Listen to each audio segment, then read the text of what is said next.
Hi Year 11, I'm going to talk you through answering a 6-mark question from the physics topic, light and the EM spectrum. The question is a higher tier question, however, the content that we'll talk through is on both foundation and higher tier, so the content is relevant for everybody.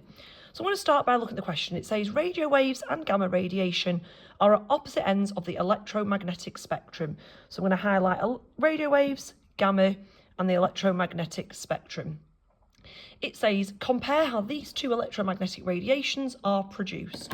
So first of all, we're going to talk about what the EM spectrum is. So this is a continuous transverse wave. Hopefully that word is familiar to you and you remember that from topic 4 when we talked about transverse and longitudinal waves. So a transverse wave is one in which the oscillation is perpendicular to the direction the wave travels. So it would look like this. And so to describe that, we say the oscillation, which is another word for vibration or the movement, the oscillations are perpendicular, which again is another word for saying right angle at a right angle to. So the oscillations are perpendicular to the direction the wave travels. Transverse waves include any member of the EM spectrum, obviously, hence why we're including it here. It also includes secondary seismic waves and water waves. For example, if you dropped a stone on water and it creates ripples, they travel as transverse waves. So transverse wave is one in which the oscillation is perpendicular to the direction the wave travels. So if the wave goes in this direction on my sheet from left to right, the oscillation would be happening at a right angle, like so, up and down. So let's go back then to what this EM spectrum is. So we know it's a transverse wave. We know that all members of this electromagnetic spectrum are transverse. We also know that members of the EM spectrum travel at the same speed in a vacuum. So I'm just going to make some notes. So I'm going to put here the EM spectrum, and these are some similarities between all members. So all members of the EM spectrum travel at the same speed through a vacuum.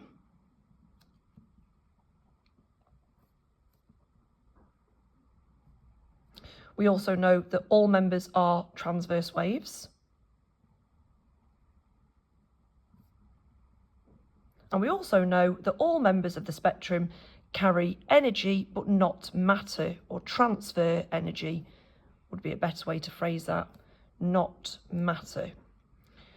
So this EM spectrum then is made of 7 members.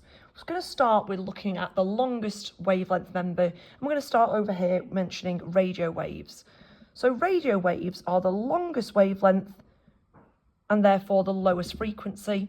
These are used for broadcasting and communication, and there's no harm associated with radio waves.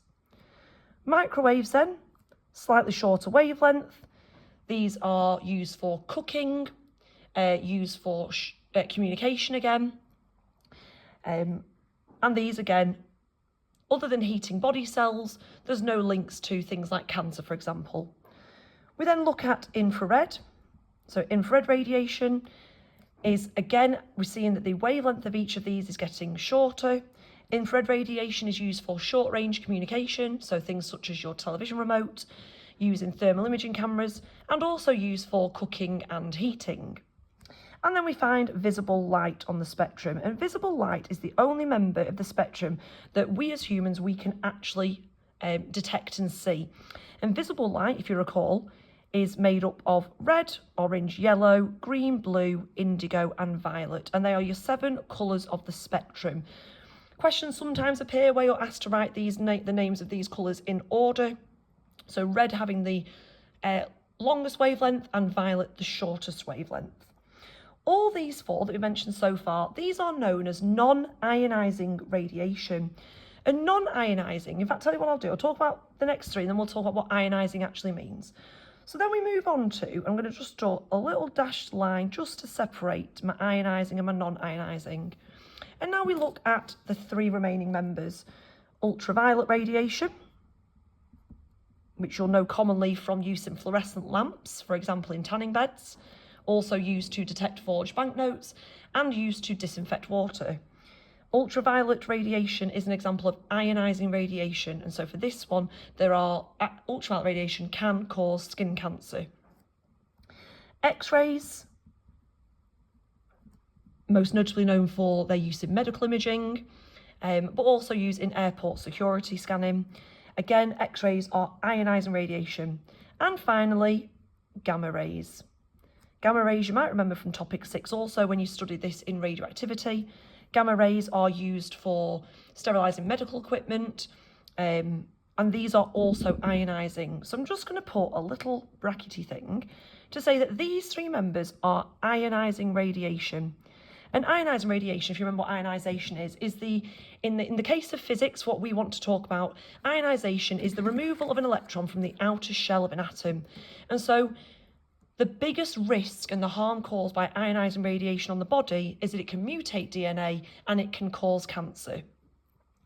Whereas all these 4 here, these are non-ionising, and so there are no direct links to causing cancer. So that is a little summary of what the electromagnetic spectrum is and the members of it. What we're now going to do, I'm going to go into looking at radio waves and gamma rays specifically, because the question directly asks you to compare how these 2 electromagnetic radiations are produced. So I'm going to go straight into talking about radio waves. Radio waves, so this is what I'm going to write, this is my answer. I'm not going to make any more notes at this point, I'm just going to go straight into my answer. Radio waves are produced when electrons oscillate. So radio waves are produced when electrons oscillate in electrical circuits. Remember, oscillate meaning to vibrate, move back and forth.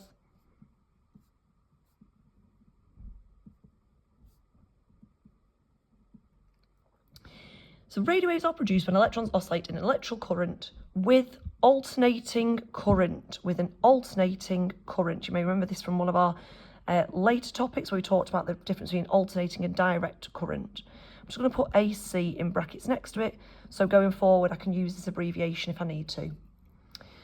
This alternating current causes electrons to move up and down a transmitting areal, so to oscillate, to move up and down. This alternating current causes electrons to move up and down a transmitting areal. Transmit, to send out. This causes radio waves to spread.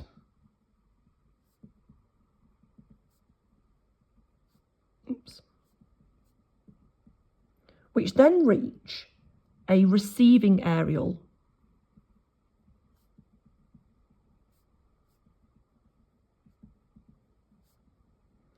And then essentially what happens is what happened to cause the radio wave now happens in the receiving areal, where these radio waves cause electrons, so causing electrons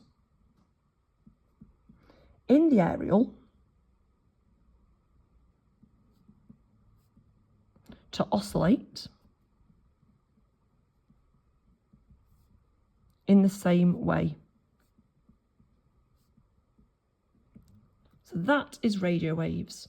I'm then going to go straight into gamma. Gamma rays, again, as we mentioned earlier, much shorter much shorter wavelength, much higher frequency. And gamma rays are produced from the nucleus of an atom. So, whereas gamma rays are produced, or are released, you could even say, during radioactive decay.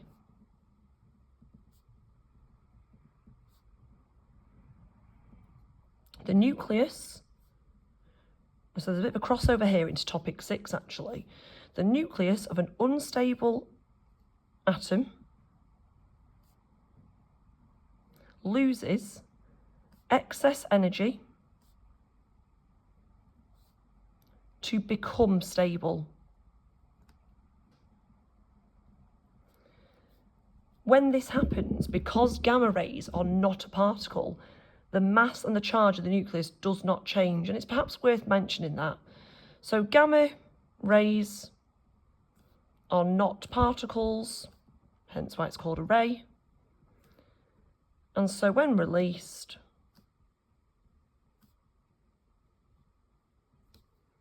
the mass and the charge remain unchanged.